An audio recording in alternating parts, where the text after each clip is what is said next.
आखिरकार जिस बात का डर था वही हुआ। खबर तो पहले ही निकलकर सामने आ गई थी कि अपने ही खेल में अब चुनाव आयोग बुरा फंस गया है और अब मामला सुप्रीम कोर्ट पहुंच गया है। लेकिन अब खबर ये निकलकर सामने आ रही है कि खुद सुप्रीम कोर्ट ने चुनाव आयोग पर शिकंजा कसने का मन भी बना लिया है, जिसके बाद अब बवाल काफी ज्यादा बढ़ गया है। नमस्कार, आप देखना शुरू कर चुके हैं 4 PM न्यूज नेटवर्क और मैं हूं आपके साथ प्रगति ठाकुर। चुनाव आयोग और मोदी सरकार ने अपने मनमाने ढंग से बिहार में जो खेला करने की कोशिश की थी, अब उस पर रोक लगाने के लिए सुप्रीम कोर्ट ने तारीखों का ऐलान कर दिया है, जिसके बाद से खुद अब चुनाव आयोग की हवाइयां उड़ चुकी हैं। खबर देखिए आप, आज तक की इसमें लिखा भी है, बिहार वोटर वेरिफिकेशन केस पर सुनवाई को तैयार हुआ सुप्रीम कोर्ट, गुरुवार को सुनी जाएंगी दलीलें। तो आज तक की खबर देखकर यह साफ समझ में आ रहा है कि CJI गवई का कार्यकाल अब मोदी शाह और उनके इस चुनावी तंत्र के लिए भारी पड़ने वाला है, क्योंकि पहले तो केवल चुनाव आयोग ने विपक्ष को अपने निशाने पर लेकर अपनी गलतियों पर पर्दा डालने का काम किया, चाहे आप वो हरियाणा चुनाव के नतीजों को उठाकर देख लीजिए या महाराष्ट्र चुनाव में हुई धांधली के सबूतों को देख लीजिए। लेकिन अब चुनाव आयोग का ये धांधली से भरा खेल किसी भी हालत में आयोग को काम नहीं आने वाला है, क्योंकि पहले ही दिन से बिहार मतदाता सूची में पुनरीक्षण करने की जो बात चुनाव आयोग ने की है, उसे लेकर अब काफी बवाल बढ़ गया है। पहले खबर ये निकलकर सामने आती है कि ADR ने चुनाव आयोग के खिलाफ तगड़ा एक्शन लेते हुए सुप्रीम कोर्ट का दरवाजा खटखटाया है और ADR संस्था की तरफ से अधिवक्ता प्रशांत भूषण ने सुप्रीम कोर्ट में चुनाव आयोग के खिलाफ याचिका तक दायर कर दी है। खबर देखिए आप, जागरण की इसमें लिखा है, बिहार में वोटर लिस्ट में संशोधन का मामला पहुंचा सुप्रीम कोर्ट, इसी के आदेश को ADR ने दी चुनौती। आगे बताया भी गया है, बिहार में मतदाता सूची के विशेष सघन पुनरीक्षण अभियान का मामला सुप्रीम कोर्ट पहुंच गया है। गैर सरकारी संस्था association of democratic reforms ADR ने सुप्रीम कोर्ट में याचिका दाखिल कर बिहार में मतदाता सूची के विशेष सघन पुनरीक्षण अभियान का चुनाव आयोग का आदेश रद्द करने की मांग की है। याचिका में कहा गया है कि चुनाव आयोग का यह आदेश संविधान के अनुच्छेद 14, 19, 21, 325 और 326 और जनप्रतिनिधित्व कानून 1950 और उसके रजिस्ट्रेशन ऑफ इलेक्टोर्स रूल 1960 के नियम 21A का उल्लंघन करता है। इसलिए चुनाव आयोग का बिहार में मतदाता सूची का विशेष सघन पुनरीक्षण करने का जो फैसला है, 24 जून का जो आदेश है, उसे रद्द कर दिया जाए। हालांकि आपको बता दें कि ADR ने जैसे ही सुप्रीम कोर्ट में याचिका दायर की है, वैसे ही अब खबर ये निकलकर सामने आ रही है कि चुनाव आयोग ने अपने ही फैसले से पलटी भी मार ली है। जी हां, आपको बता दें कि चुनाव आयोग ने बिहार चुनाव से ठीक पहले जो फैसला लिया वोटों के रिवीजन का, उससे ही खुद चुनाव आयोग ने ही पलटी मारी है। ये कटिंग देखिए आप, इसमें लिखा भी है, निर्वाचकों से अपील। पहले बताया गया है, गणना प्रपत्र BLO से प्राप्त होते ही तत्काल भरकर आवश्यक दस्तावेज तथा फोटो के साथ BLO को उपलब्ध करा दे। फिर बताया गया है, यदि आवश्यक दस्तावेज तथा फोटो उपलब्ध नहीं हो तो सिर्फ गणना प्रपत्र भरकर BLO को उपलब्ध करा दे। तो मतलब पहले चुनाव आयोग ये कह रहा था कि जो 11 दस्तावेजों की सूची दी गई है, उनमें से अगर कोई एक दस्तावेज भी आपके पास है तो आप बिहार विधानसभा चुनाव में वोट डाल सकते हैं, अपने मत का प्रयोग कर सकते हैं। लेकिन अब सुप्रीम कोर्ट में जैसे ही मामला फंसा और बिहार के अखबारों में ये चौंकाने वाली खबर ने भी पैर पसार ली है।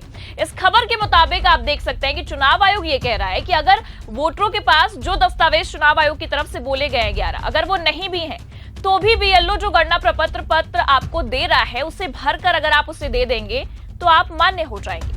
मतलब चुनाव आयोग को भी कहीं ना कहीं सुप्रीम कोर्ट में खेल बिगड़ने का अब डर सता रहा है। तभी तो आप भी भला ये सोचिए कि खबर ये सामने आती है कि सुप्रीम कोर्ट में चुनाव आयोग के खिलाफ याचिका दायर हुई है, वैसे ही अब ये सामने आ गया कि चुनाव आयोग अपने ही नियमों में बदलाव करने की कोशिश कर रहा है। लेकिन फिलहाल अब तो आप भी जानते हैं कि इसका कोई फायदा होने वाला नहीं है, क्योंकि अब तो सुप्रीम कोर्ट में भी तगड़ा एक्शन होने का जो अनुमान है वो लगाया जा चुका है और कहीं ना कहीं सुप्रीम कोर्ट ने भी तगड़ा एक्शन लेने का पूरा मन बना लिया है। तभी तो तारीखों का भी ऐलान हो गया है। देखिए आज तक की खबर, इसमें आगे लिखा भी है, बिहार में विशेष गहन पुनरीक्षण के तहत मतदाता सूची से लाखों नाम हटाए जाने की आशंका को लेकर सुप्रीम कोर्ट में कई याचिकाएं दायर की गई हैं। सोमवार को वरिष्ठ अधिवक्ता कपिल सिब्बल ने इस मामले पर तत्काल सुनवाई की मांग की है, जिस पर सुप्रीम कोर्ट गुरुवार को सुनवाई करने के लिए तैयार हो गया है। कपिल सिब्बल के साथ वरिष्ठ अधिवक्ता अभिषेक मनु सिंघवी, शादाब फरासत और गोपाल शंकर नारायण ने सुप्रीम कोर्ट में इस मुद्दे का उल्लेख करते हुए कहा कि इस प्रक्रिया से लाखों लोगों, खासकर महिलाओं और गरीब तबके के लोगों के नाम मतदाता सूची से हटाए जाने की आशंका है।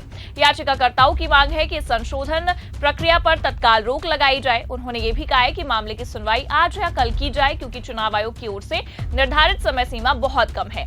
25 जुलाई तक की समय सीमा में राज्य भर में बड़े पैमाने पर नाम हटाने की प्रक्रिया चल रही है।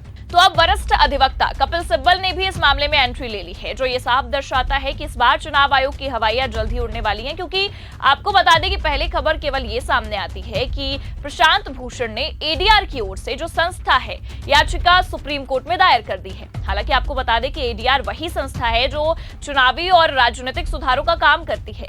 इसका मुख्य उद्देश्य भारत में शासन में सुधार करना और लोकतंत्र को मजबूत करना ही है, जिसके तहत इस बार भी इसने एंट्री ली है। और एडीआर राजनीति के अपराधीकरण, मतदाताओं के सशक्तिकरण और राजनीतिक दलों के कामकाज में पारदर्शिता, जवाबदेही और आंतरिक पार्टी लोकतंत्र लाने के लिए भी काम करता है। इससे पहले भी जब भी चुनाव संबंधित कोई भी समस्या आई है तो कई बार एडीआर ने सुप्रीम कोर्ट का दरवाजा खटखटाया है, और इस बार भी बिहार के विधानसभा चुनाव में आप देख सकते हैं वैसा ही होता नजर भी आ रहा है। सुप्रीम कोर्ट वर्सेस चुनाव आयोग की लड़ाई अब छिड़ने वाली है, क्योंकि एडीआर ने खुद जो चुनाव आयोग की सारी रणनीतियों पर पानी फेर दिया है।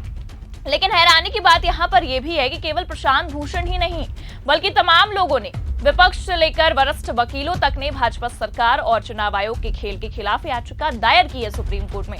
खबर देखिए, इसमें आगे लिखा भी है, याचिकाकर्ताओं में राष्ट्रीय जनता दल यानी कि RJD, Congress, Mahua Moitra, association for democratic reforms, people's union for civil liberties शामिल हैं। इन सभी ने इस प्रक्रिया को असंवैधानिक और जनविरोधी बताते हुए सुप्रीम कोर्ट में याचिका दायर की। तो मतलब साफ है कि सुप्रीम कोर्ट में चुनाव आयोग के खिलाफ एक नहीं बल्कि कई याचिकाएं दायर हैं। ऐसे में चुनाव आयोग का डरना भी लाजमी है, क्योंकि जिस तरह से चुनाव आयोग बिहार चुनाव से ठीक पहले मतदाता सूची में कुछ न कुछ गड़बड़ी करने की कोशिश कर रहा है और उसे पुनर्निरीक्षण करने का नाम बता रहा है, उसे लेकर बिहार की जनता पर अपने फैसले थोप रहा है, उसे भी लेकर अब बवाल बढ़ गया है। और इस बवाल में चुनाव आयोग बुरी तरीके से भी फंस गया, क्योंकि विपक्ष तो विपक्ष, अब तो सुप्रीम कोर्ट ने भी चुनाव आयोग को रडार पर लेने का पूरा मन बना लिया है। हालांकि आपको बता दें कि सुप्रीम कोर्ट ने इन याचिकाओं पर भारत निर्वाचन आयोग ईसीआई को कोई औपचारिक नोटिस अभी जारी नहीं किया है, पर फिर भी खबर है कि कोर्ट गुरुवार को सुनवाई के लिए तैयार हो चुका है।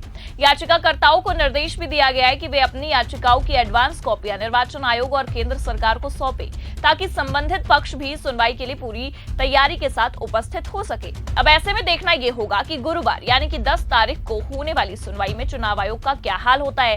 क्या चुनाव आयोग के फैसले पर खुद सुप्रीम कोर्ट रोक लगा सकता है?